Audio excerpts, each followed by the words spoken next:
Hey guys, this is Abhishek from gadgetsnews.com, and today we are going to do a quick hands-on preview of the HTC Desire 601.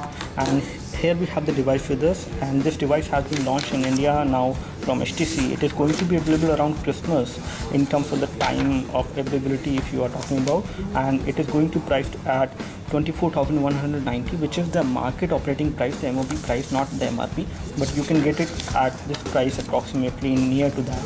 In terms of the specification, I would like to tell you that this one has a 1.2 GHz quad-core processor inside, and it is a Qualcomm chipset phone. So in terms of the overall specifications, apart from the processor, you have a QHD display on this device, and the display size is 4.5 inch, and the resolution is 540 into 960 pixels.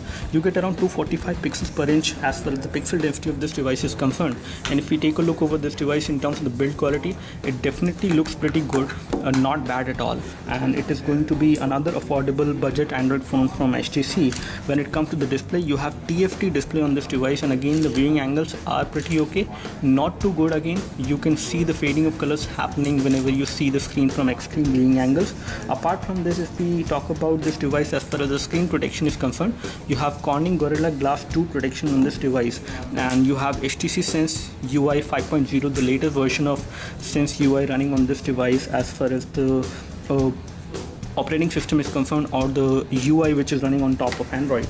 Apart from this, if we talk about this device is a dual SIM device, and it is not the dual active, but it is dual standby device. So that's how the difference is there when it comes to this one or 501 and 700. Whereas the HTC Desire 501 and 700, which has these two devices, are also launched with this one, but they are dual active and dual standby, whereas this one is only dual standby. When it comes to the weight, it is around 130 gram in terms of the overall weight. The thickness of this device is around 9.9 millimeter, so which is again fairly okay. In terms of the weight as well, it is pretty good. You do have a Corning Gorilla Glass 2 protection in this device. Apart from this, if we talk about the memory, you have 8 GB of internal memory, and you have 1 GB of RAM. So in terms of specifications, it looks pretty good. And let me just show you the settings now.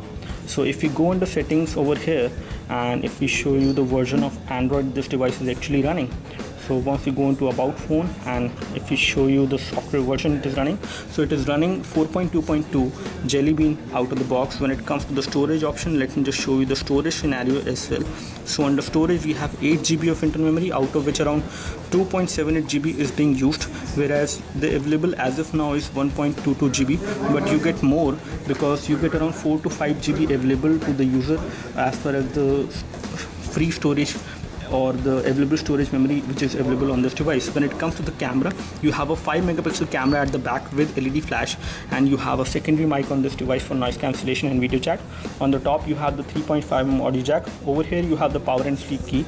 On this side, you have the volume rocker, which is again divided into 2 buttons, and it does give you good amount of feedback as well. At the bottom, you have the micro USB port for data syncing and charging. On this side, you have nothing, no button. You can actually remove the back cover on this device, and let me just remove the same.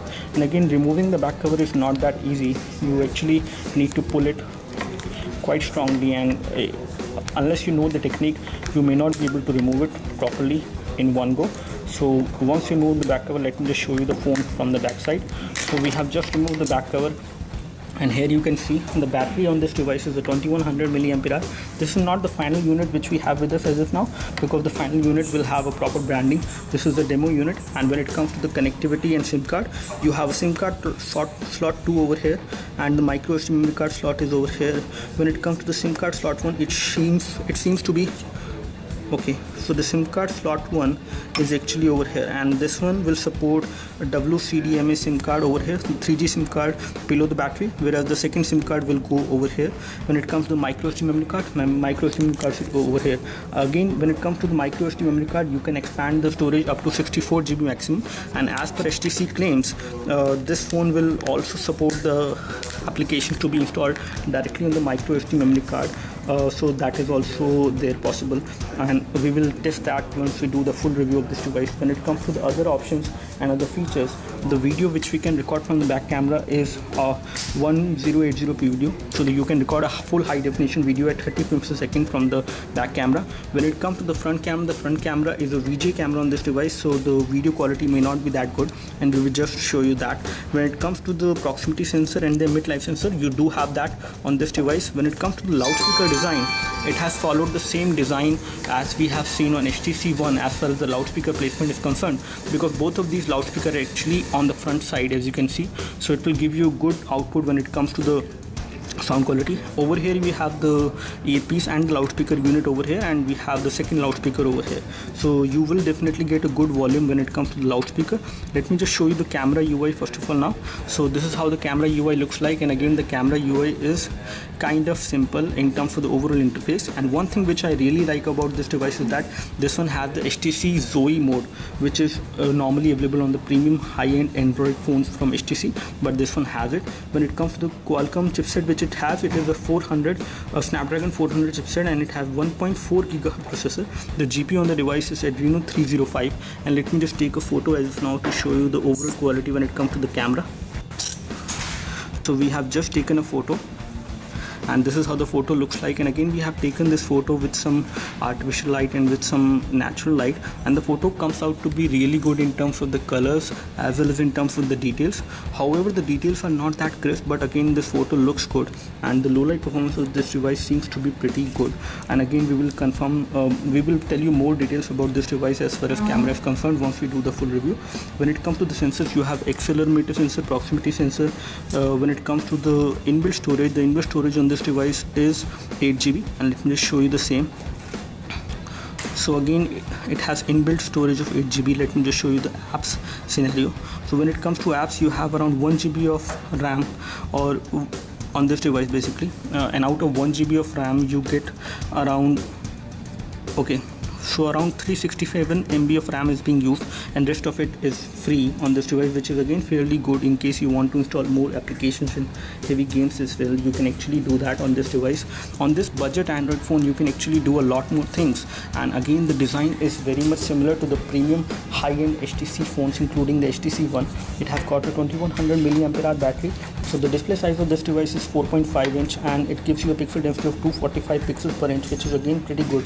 Again the display technology which they have used is a TFT display, and which is not too good again because of the viewing angles are not that great. But in terms of the overall form factor, the weight of this device is also pretty light. It is only 130 gram in terms of the overall weight. So we really like this device in terms of the overall value for money this device is going to offer. However, the HTC 501 offer you a better value for money, because that device has NFC chip as well inside, and that one also has the 2100 mAh. Although the processor on the HTC Desire 501 is a dual core processor, whereas on this one it is a quad core processor. When it comes to the HTC Sense UI, this one is running the latest version of HTC Sense UI, that is 5.0. When it comes to HTC Desire 501, that one is running HTC Sense 4.0 UI, so it is the older version of UI which is running on that one. So in all, I would like to give a thumbs up to this device in terms of the overall specification this device has, the overall performance this device is going to provide. So do let us know if you have any question for this device. We would love to help you. You can like this video help you by clicking the like button below. You can subscribe to our YouTube video channel for more videos like this by clicking the subscribe button below. Thanks for watching this video. This is Abhishek signing off. Thank you.